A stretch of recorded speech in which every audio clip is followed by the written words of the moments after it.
Just a day ago, as Chelsea's first team were on the bus to play Norwich, the UK government announced sanctions on Chelsea's owner Roman Abramovich. So what do these sanctions mean? To start off with, these sanctions essentially mean that the Russian oligarch has had all of his assets frozen, meaning he cannot, with a few exceptions, acquire or spend money. With Chelsea Football Club being owned by Roman, it is classed as one of his assets, and therefore everything has come to a standstill. Most companies that are classed as assets, which are sanctioned, must cease to trade, but as the club is considered as a cultural and community asset, they have a special license that allows them to trade until the 31st of May.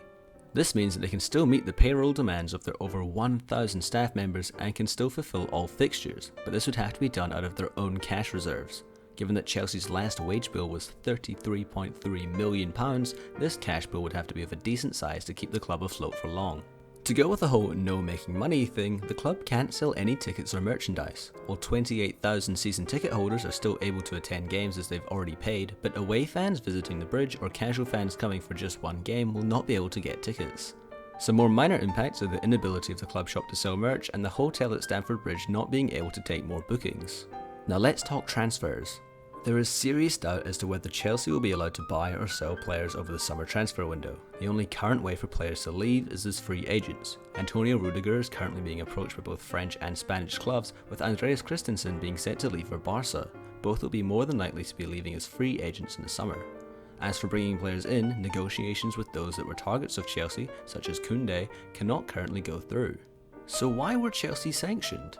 Chelsea were sanctioned as their owner, Roman Abramovich, was identified by the UK government as a pro-Kremlin oligarch.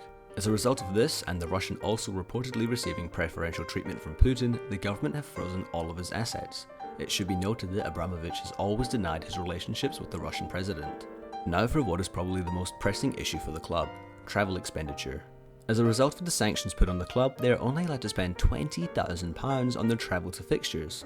Normally, a journey to a domestic away game includes flying a private jet of 40 to 50 people to the grounds, then booking them a nice hotel and flying them back, which comes at an estimated cost of £50,000.